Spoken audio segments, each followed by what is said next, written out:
স্বর্গাধিপতি অমরাবতী প্রকৃতির সমস্ত রূপ সংরক্ষিত করি সৃষ্টিকর্তার নিজ হাতে করি সর্জন। হে অমর মন্ডলী, কোয়াশুন অমরাবতী নহয় জানো দেবতার আপন সম্পদ? কিন্তু এই মাত্র দেবর কিনারে রাস্তার জল কিছুদিনের পিছতেই পৃথিবীতে মহাভয়ঙ্কর মহাপ্রলয়ের ভগবান পৃথিবীতে জীব জন্তু তরু তিন্ন আর মনুষ্যকে আদি করি একো নাথাকে যে সকল দুঃখ জলের মধ্যে যজ্ঞ আর দেবগণে মূল জানু আর সেই যজ্ঞগণে আমার অমরাবতী রাজ্য আক্রমণ কৰিব পাৰে। ইয়াৰ উপায় কি হব দেবগণ? দেবরাজ মনুষ্যর পূজা পাতল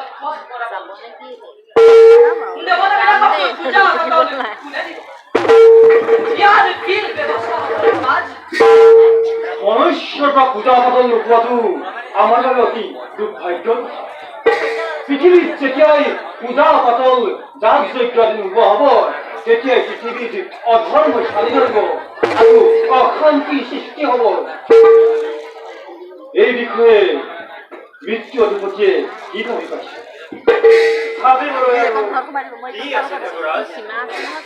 মোৰ নামততো পূজা পাতল একোৱেই নাই, তথাপিতো মোৰ কাম হ'ল জমনগৰত পাপিক শাস্তি প্ৰদান কৰা।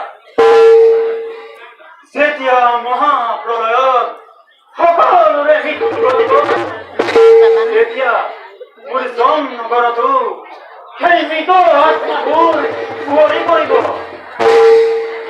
আৰু সেই মৃত আত্মাবোৰৰ মাজত ধাৰ্মিক বিচাৰ কৰি উচিত শাস্তি প্ৰদান কৰিব লাগিব দেৱৰাজ। আৰু সেয়ে দেখিছো মই আৰু এখন জমনগৰ নিৰ্মাণ কৰিব লাগিব। আপোনাৰতো তাতেই শান্তি আছে। যজ্ঞ ৰক্ষ দানৱ বিলাকে আপোনাৰ গাত নাপাইব, আমিহে অশান্তিত থাকিব লাগে। গতিকে বিষ্ণুৰ ওচৰলৈ গৈ আমি ইয়াৰে আলোচনা কৰিব লাগিব। নহ'লে স্বৰ্গ ৰক্ষা কঠিন হৈ পৰিব।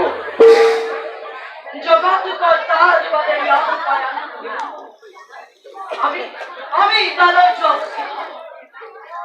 আমি জেনে জেনে স্বর্গ রাজ্য বসাব, নহলে নহলে আমার দেবতার নামে পৃথিবীর পড়াই নাই কি তেন্তে বিলম্বৰ নাই প্ৰয়োজন। দেৱগণ, আজিৰ সভা ইমানতে ভংগ কৰা হওক। দেবরাজ